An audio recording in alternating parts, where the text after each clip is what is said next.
அனைவருக்கும் வணக்கம். நாம் அக்யூ ஹீலர் உமர் ஃபாரூக் அவர்களின் வீட்டுக்கு ஒரு மருத்துவர் புத்தகத்தை வாசித்து இந்த உடலை பற்றிய ஞானத்தை புரிந்து கொள்ளும் முயற்சியில் இருக்கின்றோம். நாம் இதுவரை 2 பகுதிகள் பார்த்திருக்கின்றோம். அதனுடைய சாரம் என்ன என்பதை சுருக்கமாக பார்க்கலாம். முதலாவதாக மொழியறிதல் என்ற பகுதியில் எப்படி நாம் ஒருவருக்கொருவர் நம்முடைய மனதில் இருப்பதை தெரிவிப்பதற்கு மொழியை பயன்படுத்துகிறோமோ அதே போல உடல் கூட நம்முடன் தொடர்பு கொள்கின்றது.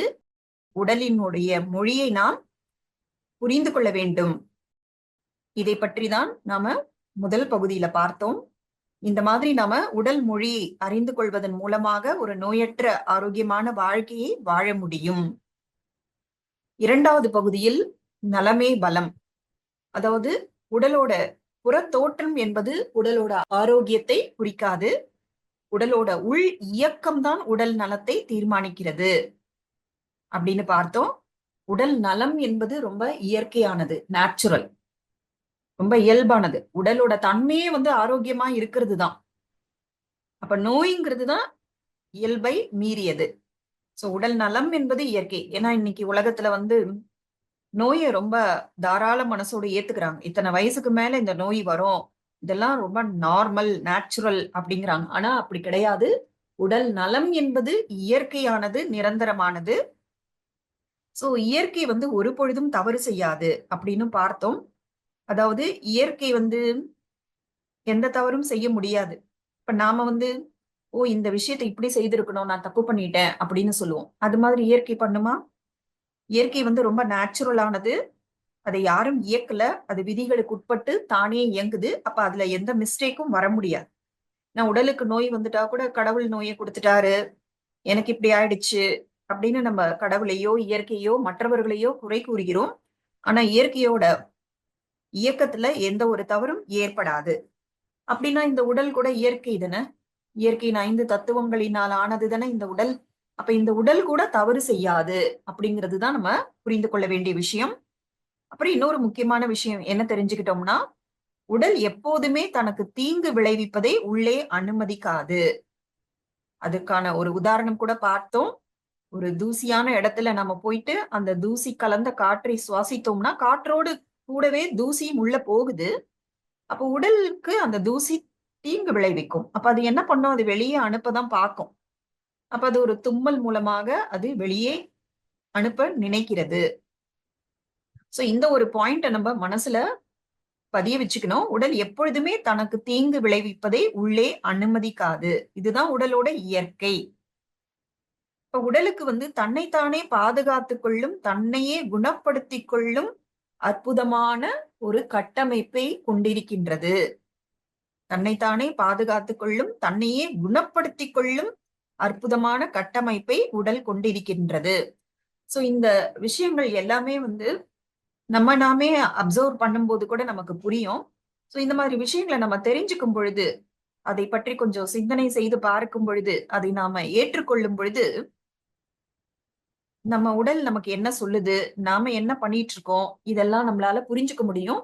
சோ சரியானவற்றை தொடர்ந்து செய்வதற்கும், தவறானவற்றை உடனே நிறுத்துவதற்குமான ஒரு ஞானம் நமக்கு கிடைத்துக் கொண்டிருக்கிறது. இப்ப நாம பகுதி 3க்கு போகலாம். பகுதி 3இன் தலைப்பு எதிர்ப்பே உயிர்ப்பு. எதிர்ப்பே உயிர்ப்பு. வாங்க இதனுடைய விளக்கத்தை பார்க்கலாம். ஒரு உடலிற்கு தன்னைத்தானே தற்காத்துக் கொள்ளும், தன்னையே சரி செய்து கொள்ளும் ஆற்றல் எப்போது கிடைத்தது? ஒரு உடலுக்கு தன்னைத்தானே பாதுகாத்துக் கொள்வது, தன்னைத்தானே ரிப்பேர் செய்யறது, இந்த சக்தி எப்ப கிடைச்சது? பிறந்த குழந்தை தன் பசியை, தாகத்தை ஒரு அழுகை மூலம் நமக்கு உணர்த்துகிறது. உடலின் தேவையை அறிவிக்கும் செயலே உடலின் மொழியாக மாறுகிறது. உடலுக்கு ஏதோ ஒரு தேவை இருக்கு, அதை நமக்கு அறிவிக்குது பாருங்க, அந்த செயல்தான் உடலின் மொழி. பிறந்து 1-2 நாட்களே ஆன குழந்தைக்கு தாய்ப்பால் அல்லது தண்ணீரை புகட்டுகிறோம். தன் பசி அல்லது தாகம் தணிந்து அழுகையை நிறுத்தி இயல்புக்கு திரும்புகிறது அந்த குழந்தை. தாய்ப்பால் இல்லாத நிலையில் சில குழந்தைகளுக்கு பசும்பால் தரப்படுகிறது. அப்படி நாம் தரும் பசும்பால் கெட்டுப்போனதாக இருக்கிறது என்று வைத்துக் கொள்ளலாம். நாம் பால் கெட்டுப்போனது என்பதை அறியாத நிலையில் அதனை குழந்தைக்கு கொடுக்கிறோம். இப்பொழுது குழந்தையின் உடல் என்ன செய்ய வேண்டும்? தனக்கு தீங்கு விளைவிக்கும் எதையுமே உடல் தனக்குள்ளே அனுமதிக்க கூடாது அல்லவா? இப்போது குழந்தையை கவனியுங்கள். பாலை குடித்த சிறிது நேரத்தில் குழந்தைக்கு வாந்தி உண்டாகிறது. நாம் கொடுத்த கெட்டுப்போன பாலை அக்குழந்தையின் உடல் முற்றிலுமாக நிராகரித்து முழுமையாக வெளியேற்றி விடுகிறது. இது எல்லாமே நமக்கு அறிமுகமான ஒரு விஷயம்தான். நமக்கு அனுபவம் இருக்கு. குழந்தை பிறந்து 1-2 நாட்கள் தான் ஆகுது. தனக்கு பசியோ தாகமோ ஏற்படும் பொழுது அந்த குழந்தை ஒரு அழுகை மூலமாக தாய்க்கு உணர்த்துகிறது. குழந்தைக்கு பேச தெரியாது. குழந்தை அழும் பொழுது அதுக்கு ஏதோ தேவைப்படுது அப்படின்னு அம்மா புரிஞ்சுக்கிட்டு அதனுடைய தேவையை நிறைவேற்றுவார்கள். இப்போ இன்னொரு விஷயம். இப்போ ஏதோ ஒரு காரணத்தினால குழந்தைக்கு தாய்ப்பால் கொடுக்க முடியல, பசும்பால் தராங்க. ஆனா அந்த பால் கெட்டு போயிருக்கு அப்படின்னு வச்சுக்கிட்டோம்னா, அந்த பாலை குடித்த குழந்தைக்கு உடல்நல கேடு வரும். அப்போ தவறான ஒரு விஷயம் உடலுக்குள்ளே போய்விட்டது.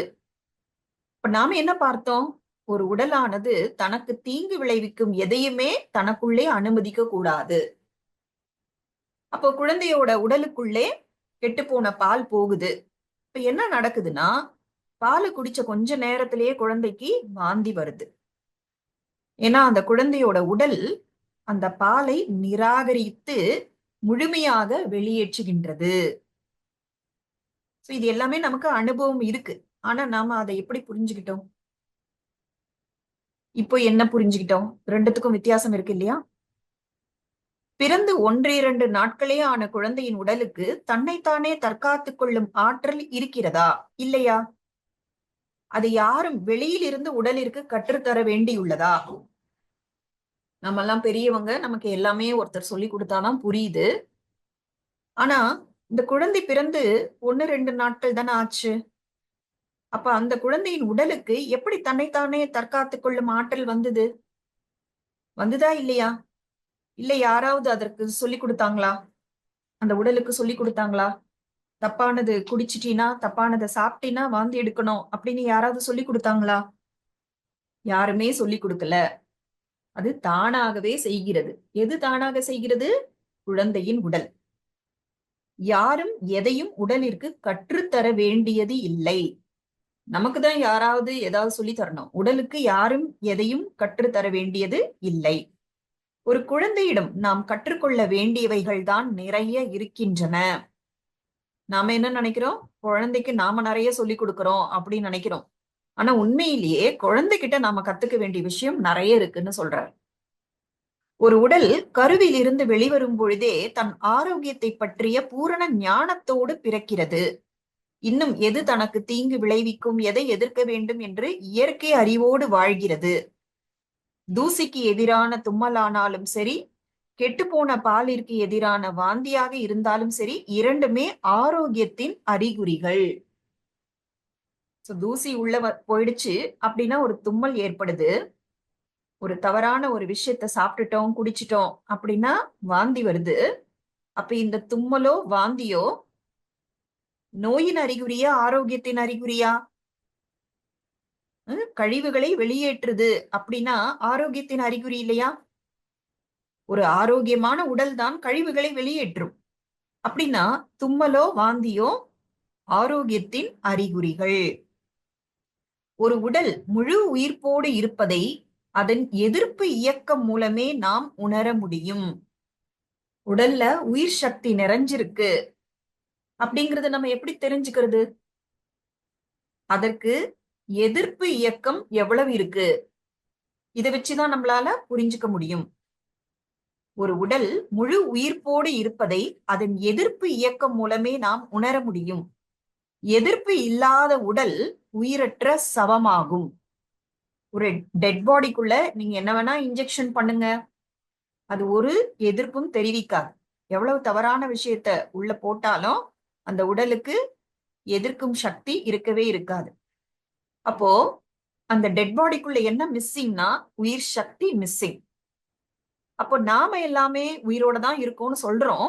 ஆனா உயிர் சக்தி எவ்வளவு இருக்கு? உடல்ல எதிர்ப்பு இருக்கு அப்படின்னாலே உயிர் சக்தி இருக்குன்னு அர்த்தம். சோ ஒரு உடல் முழு உயிர்ப்போடு இருப்பதை அதன் எதிர்ப்பு இயக்கம் மூலமே நாம் உணர முடியும். எதிர்ப்பு இல்லாத உடல் உயிரற்ற சவமாகும்.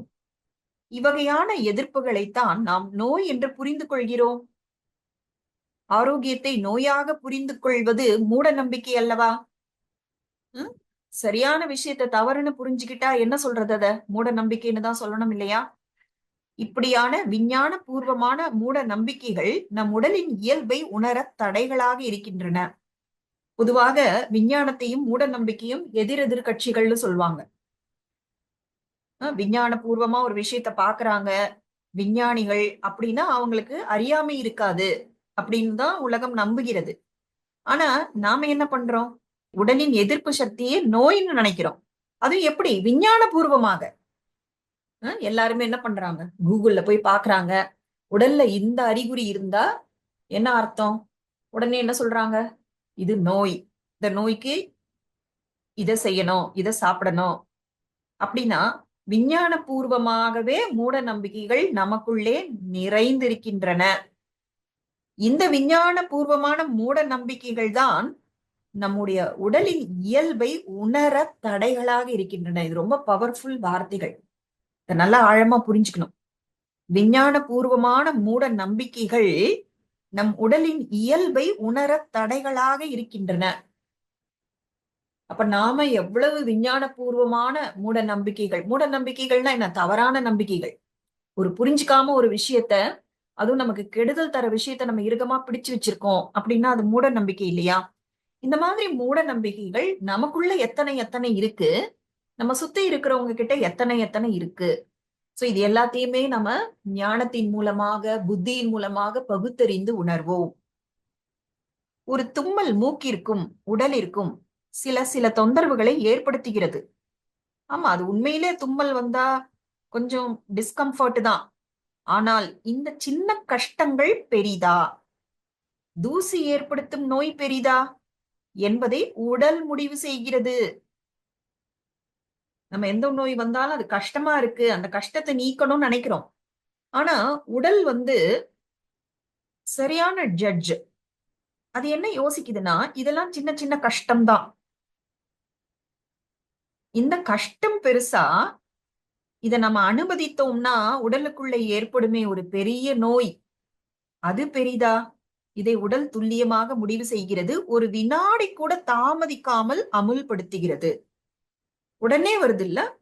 உடனே அந்த எதிர்ப்பு சக்தி செயல்பட ஆரம்பிக்குது. தூசி உள்ள போயிடுச்சுன்னா உடனே தும்மல். தப்பான உணவு உள்ள போயிடுச்சுன்னா நிறைய குழந்தைகள் ஹோட்டல்ல போய் சாப்பிட்டு ஹோட்டல்ல இருந்து வெளியே வரதுக்கு முன்னாடியே வாந்தி எடுத்துட்டு வந்துருவாங்க. அப்படின்னா என்ன அர்த்தம்? அந்த உடல் உடனடியாக தாமதிக்காமல் எதிர்ப்பு சக்தியை அமுல்படுத்துகிறது. வாந்தி எடுப்பதால் ஏற்படும் வயிற்று வலியும் வாய் தொண்டை எரிச்சலும் கெட்டுப்போன பாலை விட கொடியது இல்லை. எனவே உடல் தீர்மானிக்கிறது, அதை உடனே வெளியேற்றுகிறது. கண்டினியூஸா வாந்தி எடுத்தோம்னா வாய் தொண்டை எல்லாம் எரிச்சல் ஆயிடும். வயிற்று வலி வரை ஏற்படும். ஏன்னா உள்ள இருந்து புல் பண்ணி வெளியில எடுக்கணும்ல. பாருங்க, புவியீர்ப்பு சக்தி அப்படின்னா மேல இருக்கிறது தான் கீழே இழுக்கும். ஆனா வாந்தி வரும்போது என்ன நடக்குது? கீழே இருந்து மேல வருதுன்னா அப்ப அதற்கு எவ்வளவு எனர்ஜி தேவைப்படும்ல. அப்ப வலிக்கதான் செய்யும். ஆனா அந்த வலியோ எரிச்சலோ கெட்டுப்போன பாலை விட கொடியது இல்லை. கெட்டுப்போன பால் உள்ளேயே தங்கிடுச்சு வெளியே வரலன்னா என்ன நடக்கும்? அது உடலோட ஒரு பாகம் கிடையாதே. ஒரு அந்நிய பொருள் மாதிரி தான் அங்க இருக்கும். அது தேங்கும், பரவும், பல நோய்களுக்கு காரணமாகி விடும். அப்ப உடல் என்ன பண்ணுது? இது தவறு, இதை வெளியேற்றி விடணும், அதனால அது உடனே வெளியேற்றுகிறது. உடல் தன்னுடைய முடிவை தானே நிறைவேற்றுகிறது. இடம், பொருள், ஏவல் என்ற அறிவு சார்ந்த தடைகள் உடலுக்கு கிடையாது. பஸ்ல போயிட்டே இருக்கோம், வாந்தி வருது. அப்ப உடல் நினைக்குமா இந்த இடத்துல எல்லாம் வாந்தி எடுக்க வேண்டாம், நம்ம இறங்க வேண்டிய ஸ்டாப் வந்த உடனே ரோட்ல கூட எடுக்க கூடாது, அதற்கான இடத்துக்கு போய் தான் எடுக்கணும், அதெல்லாம் பாக்குதா? அதெல்லாம் கிடையாது. உடனே வெளியேற்றணும் அதுதான் நினைக்கும். ஏன்னா அது அவ்வளவு குவிக் ஆக்ஷன். உள்ள தங்குச்சுன்னா அதனால ஏற்படக்கூடிய, அது எவ்வளவு நேரம் தங்குதோ அவ்வளவு பாதிப்பு அந்த உடலுக்கு ஏற்படும். அந்த உடலுடைய உறுப்புக்கு பாதிப்பு ஏற்படும். அதனால உடல் தன்னுடைய முடிவை தானே எடுத்து தானே அதை நிறைவேற்றும் செய்கிறது. அங்க இடம், பொருள், ஏவல் இந்த மாதிரி தடைகள் எல்லாமே உடலுக்கு கிடையாது. ஏனெனில் உடலிற்கு துணை செய்வதுதான் அறிவின் வேலை. அறிவுக்கு கட்டுப்படுவது உடலின் வேலை அல்ல. நம்ம ஒரு நோயாளி இருந்தாங்கன்னா, டக்குன்னு வாமிட் பண்ணிட்டாங்கன்னா, இப்படியா வாமிட் பண்ணுவேன், கொஞ்சம் அடக்க கூடாதா அப்படின்னு சொல்ல முடியுமா? முடியாதுல்ல. ஏன்னா அது உடலோட செயல். விக்கல் வந்தா நிறுத்தணும், இருமல் வந்தா நிறுத்தணும், தும்மல் வந்தா நிறுத்தணும். ஏதாவது தடை போட முடியுமா? ம்? சில நேரங்கள்ல ஒரு முக்கியமான மீட்டிங் நடந்துட்டு இருக்கு. அந்த நேரம் தும்மலோ, இருமலோ வருது. இங்க போய் தும்மலாமா நீ? அப்படின்னு உடலுக்கு தடை போட முடியுமா? அறிவு சொல்லும் 4 பேர் எதிர்க்க இதெல்லாம் செய்யக்கூடாதுன்னு. ஆனா உடலுக்கு அதெல்லாம் தேவையில்ல. உடலுக்கு அதெல்லாம் கவனிக்காதது. உடலுக்கு துணை செய்வதுதான் அறிவின் வேலை. அறிவுக்கு கட்டுப்படுவது உடலின் வேலை அல்ல. ஏன்னா வாமிட்டிங் சிம்டம் வந்த உடனே அந்த இடத்த விட்டு கிளம்பி வெளியில போயிட்டு நம்ம சேஃபான இடத்துக்கு போய் வாமிட் பண்ணலாம். ஏன்னா சிம்டம்ஸ் வச்சு நமக்கு தெரிஞ்சிரும். அதே போல வயிறு அப்செட்டா இருக்கு, இல்ல இருமல் வருது, தும்மல் வருது அப்படின்னா நம்ம கண்டினியூஸா வருதுன்னா நமக்கு தெரியும். அந்த இடத்த விட்டு நகர்ந்து போலாம். ஆனா அதை செய்யக்கூடாதுன்னு நமக்கு உடலுக்கு தடை போட முடியாது. சோ அறிவிற்கு கட்டுப்படுவது உடலின் வேலை கிடையாது. உடலுக்கு துணை செய்வதுதான் அறிவின் வேலை. இத நம்ம புரிஞ்சுக்கணும். இயற்கையினுடைய ஒழுங்கு அமைவை உடலின் ஒவ்வொரு செயலிலும் உணர முடியும். இயற்கை ரொம்ப டிசிப்ளின்டா ஒரு ஸ்ட்ரக்சர்டா இருக்கு. அது நம்ம உடலோட ஒவ்வொரு செயல்லையும் உணர்ந்து கொள்ள முடியும்னு சொல்றார். நாம் அறிவை கொண்டு கற்றுக் கொடுக்கப்பட்ட தன் வழியில் உடலிற்கு மாறு செய்வோமானால் உடல் அறிவையும் எதிர்க்கிறது. நாம சில விஷயங்களை தெரிஞ்சு வச்சுக்கிட்டோம். அது அறிவுன்னு சொல்றோம். அதன்படி நம்மோட வழியில நம்ம நடந்துகிட்டோம்னா அப்ப உடல் என்ன பண்ணுதாம்? அந்த அறிவையும் எதிர்க்கிறதாம்.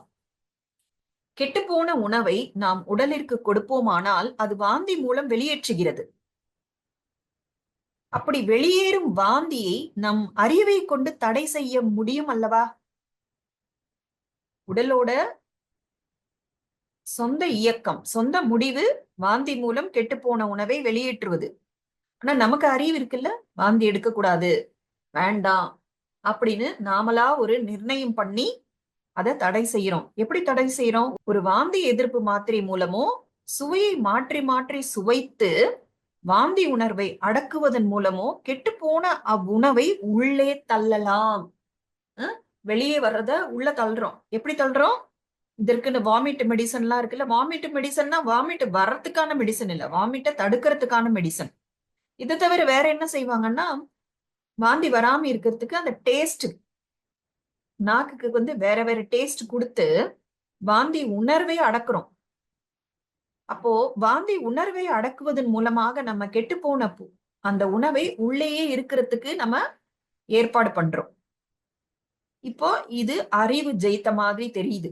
உடலை அறிவு ஜெயிக்கிறது. ஆனா உடல் என்ன பண்ணும்? அறிவை ஜெயிக்கும். அப்ப அது என்ன பண்ணுது பாருங்க. இந்த மாதிரி வாந்தி உணர்வை அடக்குவதன் மூலம் கெட்டுப்போன உணவை உள்ளே தள்ளுகிறோம். அப்போதும் உடல் அறிவிற்கு பணிவதில்லை. உணவு குழாய் மூலம் இரைப்பைக்கு செல்லும் உணவை அதிவேகமாக சிறுகுடல் வெளியேற்றுகிறது. இது பேதியாக வெளியேறுகிறது. சோ வாந்தி மூலமா வெளியே தள்ள நினைக்குது, நாம தடுக்கிறோம். அப்ப என்ன பண்ணுது? சிறுகுடல் மூலமா வெளியேற்றுது. இதுதான் நம்ம பேதி அப்படின்னு சொல்றோம். ஆக உடல் தனக்கு தீங்கு விளைவிப்பதை எந்நிலையிலும் ஏற்க தயாராக இல்லை, வெளியேற்றியே தீரும். நோய் வரும் பொழுது கூட வாந்தி பேதி அப்படிதான் சொல்லுவோம். ஒண்ணு மேல் பக்கமா வெளியேற்ற முயற்சிக்கும், இல்லைன்னா கீழ்ப்பக்கமா வெளியேற்ற முயற்சிக்கும். ஆனா அது வெளியேற்றியே தீரும். சுலபமாய் வெளியேற வேண்டிய வாந்தியை அடக்குவதன் மூலம் இன்னும் சிரமங்களோடு பேதியாக வெளியேற்றுகிறது. உடல் வெளித்தள்ளும் எதுவுமே உடலின் இயல்புக்கு மாறானது. வெளியே தள்ளுதுனாலே உடலோட தன்மைக்கு அது வித்தியாசப்படுதுன்னு அர்த்தம். தீங்கு விளைவிப்பது, அவற்றை வெளியேற அனுமதிப்பதுதான் ஆரோக்கியத்தின் வழி. உடல்ல இருந்து ஒரு விஷயம் வெளியே தள்ளப்படுகிறதுனா அது அன்நேச்சுரல். அது இயல்புக்கு மாறானது. அது கெடுதல் விளைவிப்பது. அதை வெளியேற்றுவதுதான் ஆரோக்கியத்துக்கான வழி. எனவேதான் கிராமங்களில் வாந்தி பேதி என்று இரண்டையும் ஒன்றாகவே கூறுவார்கள். வாந்தியை அடக்கி பேதியை பெறலாம். இன்னும் பேதியையும் அடக்கி உடலின் ஒட்டுமொத்த ஆரோக்கியத்தையும் கெடுத்துக் கொள்ளலாம். அப்ப அறிவு என்ன பண்ணுது? பேதி வருதா, நான் அதையும் அடக்குவேன். அப்ப என்ன நடக்கும்னா, 2 வழியாகவும் வெளியேற்ற முடியலன்னா அந்த கழிவு உள்ள சேரும். எவ்வளவு கழிவு இருக்கோ உடல் நல குறைவு ஏற்படும், உடல் ஆரோக்கியம் கெடும். நம்ம வாந்தியையும் பேதியையும் உடல் நல குறைவுன்னு நினைச்சோம். உண்மையிலேயே அது உடல் ஆரோக்கியத்தை காப்பாற்றிக் கொள்ள ஒரு உடலினுடைய ஒரு முயற்சி. ஆனா நம்ம இதை அடக்குவதன் மூலமாக, தடுப்பதன் மூலமாக உடலின் ஒட்டுமொத்த ஆரோக்கியத்தையும் கெடுத்துக் கொள்ளலாம். உடல் நல கேடு என்பது உடலிற்கு துணை செய்யாத அறிவால் சேருகிறது. நோய் வருதுன்னா நம்ம என்ன சொல்றோம்? ஏதோ போன ஜென்மத்துக்கு கர்மா அப்படிங்கிறோம். இப்ப இந்த ஜென்மத்து கர்மா என்னவாக இருந்தது? நம்ம செய்யக்கூடிய தவறான கர்மங்கள்னாலதானே இந்த உடல் நல கேடு வந்தது. அதோ இந்த ஜென்மத்திலேயே அது பண்ணிட்டு இருக்கோமே. உடல் நல கேடு என்பது உடலிற்கு துணை செய்யாத அறிவால் சேருகிறது. இப்படியான உடலின் இயக்கம் நமக்கு எதை கற்றுத் தருகிறது? உடல் எப்பொழுதும் தவறு செய்வதில்லை. உடலை அதன் போக்கில் அனுமதித்தால் எப்பொழுதுமே உடல் நல கேடு இல்லை. உடல் எப்பொழுதும் தவறு செய்வதில்லை. உடலை அதன் போக்கில் அனுமதித்தால் எப்பொழுதுமே உடல் நலக்கேடு இல்லை. இதோட பகுதி 3 முடிவடைகிறது. அடுத்த கிளாஸ்ல நம்ம பகுதி 4 பார்க்கலாம். ஒவ்வொரு கிளாஸையும் நம்ம டீட்டெயில்டா பார்த்தாதான் நம்ம மனசுலயும் புத்தியிலையும் பதியும். அதை பற்றி சிந்தனை செய்துதான் நம்முடைய பழைய நம்பிக்கை சரியா, இப்ப நம்ம புதுசா தெரிஞ்சுக்கிறோமே இது சரியா அப்படிங்கிறத நம்மால சீர்தூக்கி பார்க்க முடியும். நன்றி, வணக்கம்.